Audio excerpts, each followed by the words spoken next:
I will call it to order. Do we have any changes to the agenda? I believe not.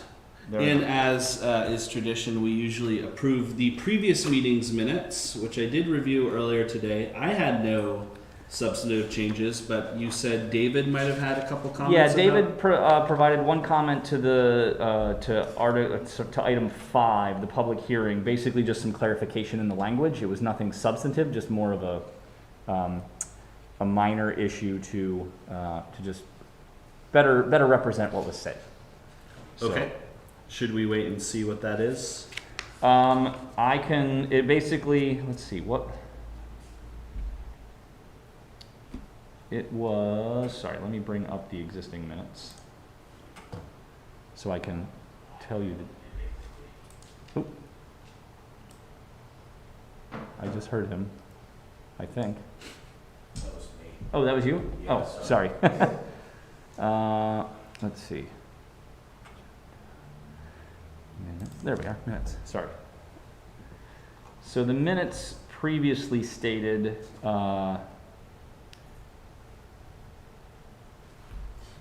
where am I here? The minutes previously had Mr. Corsell provided an overview of the applicant's position to staff comments regarding the standards for subdivision as outlined in section 6.2. David suggested having that read, Mr. Corsell provided clarification in regards to staff comments on the standards for subdivisions as outlined in section 6.2. Sounds reasonable. So otherwise, there were no specific comments offered. I'll entertain a motion to approve last meeting's minutes with the changes provided by Eric. I'll second that. That's a motion, actually, right? You Oh, motion. sorry. I Oh, motioned. yes, okay. You motion. Somebody else seconds. And it looks like actually we lost David, so Caitlin, you're our third now. And it looks like, was that a second, Caitlin? Yeah. Okay, thank you. Excellent. All in favor?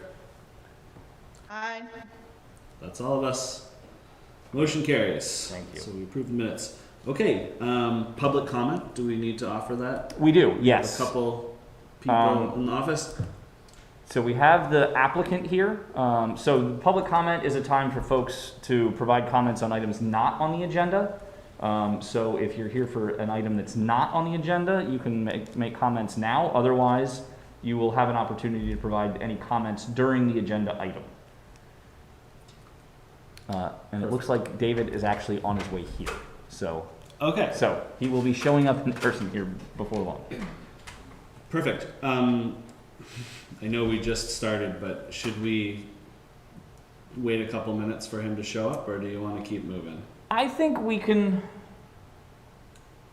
I'll leave that up to you. If you would prefer to wait, we can. I mean, he lives 2 minutes up the road, so he just pulled in, actually, I think. Oh.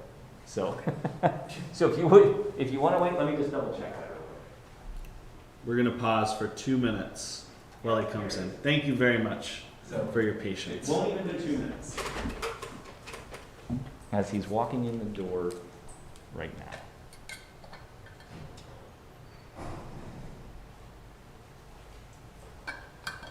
Hey, welcome. Apologies.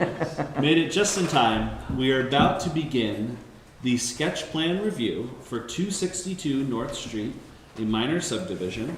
We have someone on behalf of the applicant here to present their ideas. Yeah, so I'll do a quick overview here. Tonight we have Gail Henderson King from White and Burke, who is representing the property owner and applicant. She'll provide a more detailed overview here about what's going on, but just to set the stage here, this is a sketch plan review tonight for a proposed 2-lot subdivision. All subdivisions in the city first come before the DRB as a sketch plan. This is not a formal hearing, but after this meeting, we will provide comments back to the applicant in advance of their formal submission for a preliminary plan. One of the items we'll be discussing tonight is whether or not that submission comes forward as a preliminary final, as a combined plan, or comes back as a preliminary and then later as a final plan. The applicant is also has included a request for a waiver, which we can provide comment on as well, and what information we might have regarding the waiver that's being proposed. So the comments that are sent from the Development Review Board are non-binding, they're advisory, and then, like I said, a formal submission will come in as a preliminary plan. That will be a public hearing, again with notification to the adjacent property owners, this time by formal certified mail. This last mailing was just regular mail because, again, it's not a formal hearing. So just to give you a little table setting about what is happening tonight. And with that, I will... Eric, would the waiver get voted on with the actual submission? Correct, that's correct, yes. The waiver would go with the submission. The intent of the discussion for the sketch plan purposes is whether or not there would be support with the waiver as it's presented or any modifications that might be made so that we can provide feedback to the applicant on whether or not that may be supported going forward, because it may impact the overall design of this, the design and layout of the subdivision, and they may need to make changes on that in that regard. Elsie reminded me that we should swear everyone in. Actually, for this, we don't have to because it's not a hearing. So we don't need to swear folks in tonight. Again, we don't need to do the formality of those items. Okay. Not a public hearing. She looks trustworthy anyway. So with that, I will, if there's any questions about what's happening tonight, what your role is. No, please introduce Second. yourself and take it away. Sure. I'm Gail Henderson King with White and Burke, and I'm representing my clients, Brick House Properties, the Antonosi's, regarding property at 242 North Street. We're proposing a 2-lot subdivision, and just some quick background. This had been proposed as a subdivision, 2-lot subdivision, 4 or 5 years ago, 2016, I believe. And it started the process, and maybe some of you were on the board then and remember it, but there was some conflicting boundary lines and barns that existed kind of on 2 properties. So that got cleaned up so that everything is now on just this proposed lot. Actually, the abutting property owner took down the other structure, so or somebody took down the other structure. So anyway, it's now clean, simple, in terms of the existing property, and as I mentioned, we're proposing a 2-lot subdivision. There's an existing multifamily residence that's on the property that's grandfathered in under the zoning due to its being there for a number of years. So we're proposing a 2nd lot. Both lots will meet the proposed minimum zoning district requirements. This is in the RA zoning district, so it meets those requirements for each lot. We've shown the proposed building envelope, and again, a substantial residence can be constructed there. At this time, we're not proposing any residence on the property, we're just proposing the subdivision. So at that point, when a residence is proposed, then everything regarding stormwater and connections to the wastewater system would all be, and the driveway access would all be taken care of at that time. Since we don't have anything to show, we're not proposing anything, we're just proposing the subdivision. We are requesting, because this is just a pretty straightforward 2-lot subdivision, we would like to request coming in for a preliminary final combined hearing rather than a preliminary and a final hearing separate. We feel that that would be acceptable. And then under modifications and waivers, there's the existing parking lot, which originally was on both the abutting property and this property, is now, it goes to the property line. It has an existing fence that surrounds the property. We'd like a waiver to be able to leave that parking lot there, as well as there's an existing porch that's on the south side of the property that actually is in the setback, the proposed setback, that we would like a waiver. That entrance is not used for the tenants in the building at this time. Eric, would you mind sharing your screen and... Not at all. Yeah, I was just about to do that. So first, I am going to share, just to do a little kind of orientation. First, I want to share, so this is the property in question here. This is 262 North Street, adjacent to Landry Park, Myers Memorial Pool, the Taiga Industrial Park up here as well. So it's not super far up North Street, but it's far enough. It's into where it transitions to the residential A zoning district. And here is the existing conditions with the proposed lot boundary, and here is the proposed subdivision with building envelope shown. Let me bump out a little bit. So the area in question for the waiver is this porch. Oh, geez, this porch here on the existing property in this 15-foot setback. The other area for the parking is along this northern boundary. I don't know if that actually requires a waiver because it's still, I believe it's 5 feet from the property boundary. Is that correct, Gail? Roughly, yes. Yeah. So our regulations allow for driveways to be in the setback up to 5 feet to the property boundary, and we do allow parking in the driveways. So I don't think this actually needs a waiver because it's within 5 feet, and it's consistent with how we treat other residences. Mhm. Is that we allow for driveways and we allow for parking, and we have in the past, I believe, allowed for parking in areas like this. In addition, I believe the size of the waiver that's being requested for this would actually have to go through a variance process and most likely wouldn't meet the 5 standards for a variance, because the most relief you're allowed to grant to a setback is 50%. So, but I don't think this needs a waiver. That's something I'm still looking into, but again, based on past precedent, I don't believe we need a waiver for this setback. But the porch here, because it's a structure, would need a waiver. It's a 5-foot waiver, so it would still have a 10-foot setback on that property, which would be something that you all could grant.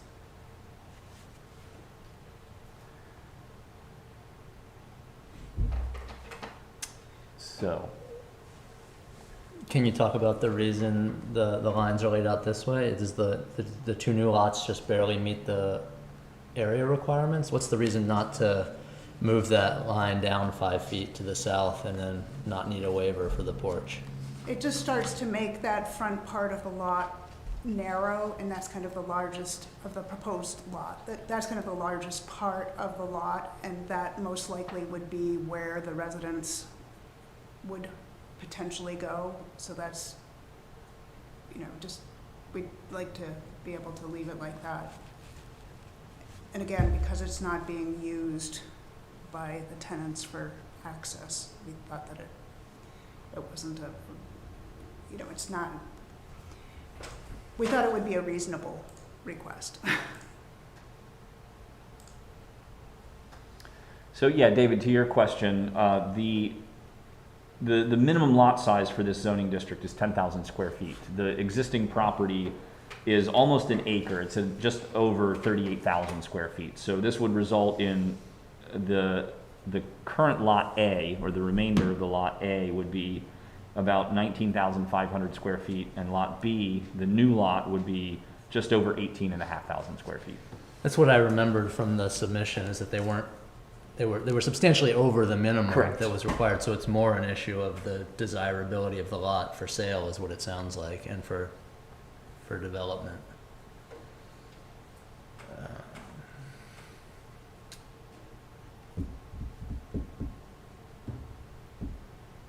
Would you say that moving that down would be a deal killer for this division? Like, if we asked you to do that, does that make it a no-go? I don't think it's a deal killer. I just think it just gets it tight on the proposed lot. And unfortunately, we can't pick up and move the existing residents. If we could, that would make it a lot easier.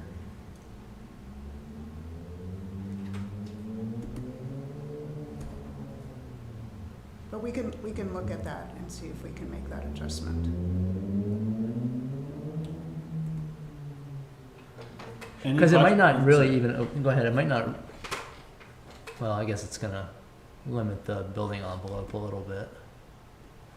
Because the driveway could probably stay, what did we just say, Eric, it's 5 feet, 5 feet? Yeah, 5 feet from a adjacent property boundary, unless it's unless it's serving multiple dwellings, and then it can cross the property boundary.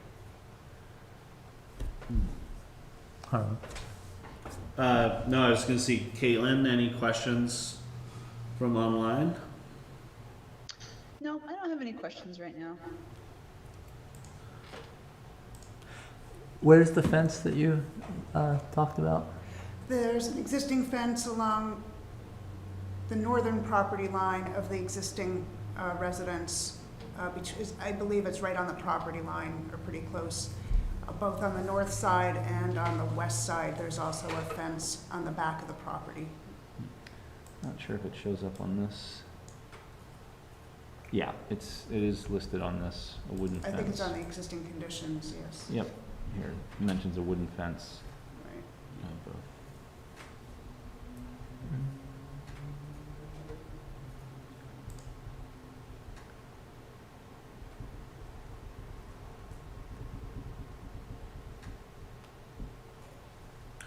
Remind me what where the dispute was in the past, or the thing that was in question.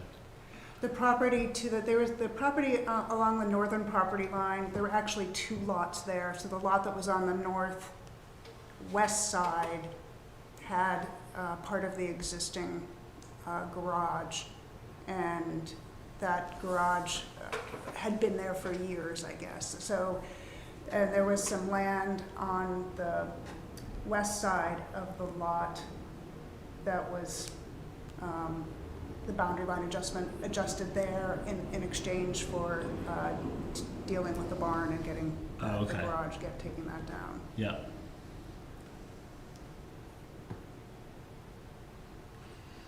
Any other questions from the board? So when you said that the original building was grandfathered in, it doesn't seem like there's any violations. You just mean that it was existing.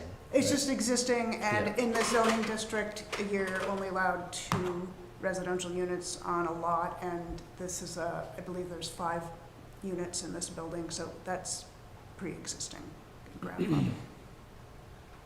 5 apartments in there. Yes, that's correct. So if we make a new lot with that on it, does that require some sort of variance or waiver? It does not, because it's a pre-existing non-conforming use, so the use can remain as Even though long it's as a long new as the lot itself is.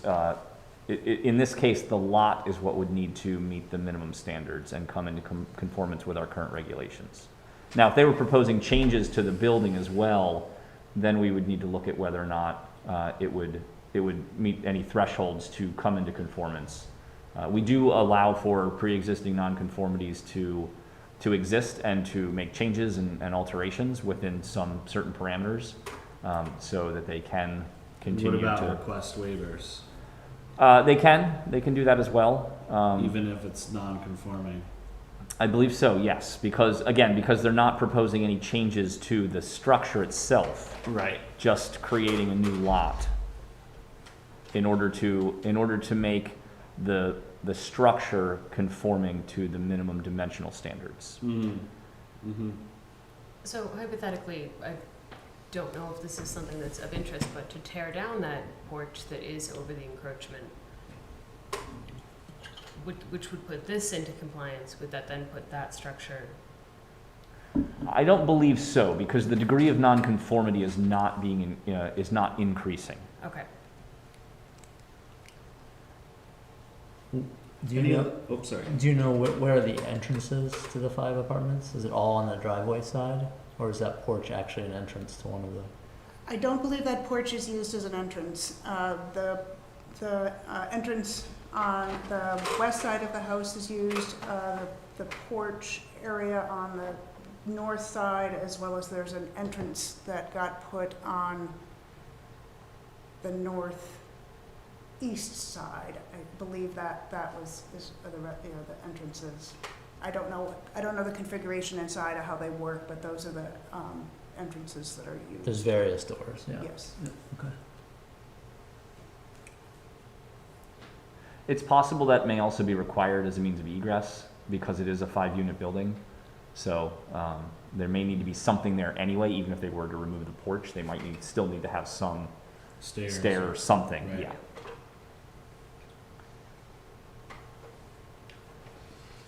I have no further questions. Thank you. Sure, thank you. I really appreciate you holding the meeting tonight. I realize that we're the only ones here, but Hey, thank you. that's all right. In terms of the request for the waivers and the request for this going to preliminary final as one hearing, is that something that you will decide tonight, or is that something that we hear from So, staff comments? yeah, so there So we is, know how to proceed? We'll deliberate on, Yep. and then Okay. Eric will write up a decision. Okay, yeah, I believe that the requirement is that within 15 days of the sketch plan meeting, a letter needs to be sent to the applicant. super. And not being familiar with your process, do you deliberate tonight, or do you deliberate at another meeting? We We'll probably deliberate tonight. generally will if it's not too complicated and we're not too tired. Okay, super, thank you. I see we also have a member of the public. Do you wish to speak? I'm sorry, I couldn't hear a lot, so I'm one of the neighbors. I just was interested in hearing what the plans were. Okay, do you have any comments or concerns you want to share with us? This is Ms. Carol Chapman. She's the neighbor to the direct west. This is her property here on the behind the proposal. Okay. Excellent. Well, thank you very much for both of you coming. Now, our next order of business will be the election of officers. So if we But want, we can postpone this item to the next meeting until we have more members here. I would like to. I think that would be You appropriate. want to be king for life? No. No, I do not. Because technically right now, the three of you are the only ones that could be, well, I guess you could nominate somebody who's not here, but Caitlin is not eligible to be an officer since she's an alternate. But I would recommend that since there's only three of you here tonight, that we postpone the election of officers to a future meeting. I think that's an excellent idea. I think that's a good idea. Any city updates? I don't have anything specific unless there's anything you all want to learn about or know about or have questions about. No, I don't think so. Okay. Okay. Do we need a motion to close the meeting? We should. I think we should have a motion. We'll to entertain a adjourn. motion to close the meeting. So motion. A second? All in favor? Aye. Hi. The meeting is adjourned. Great. Thank you all very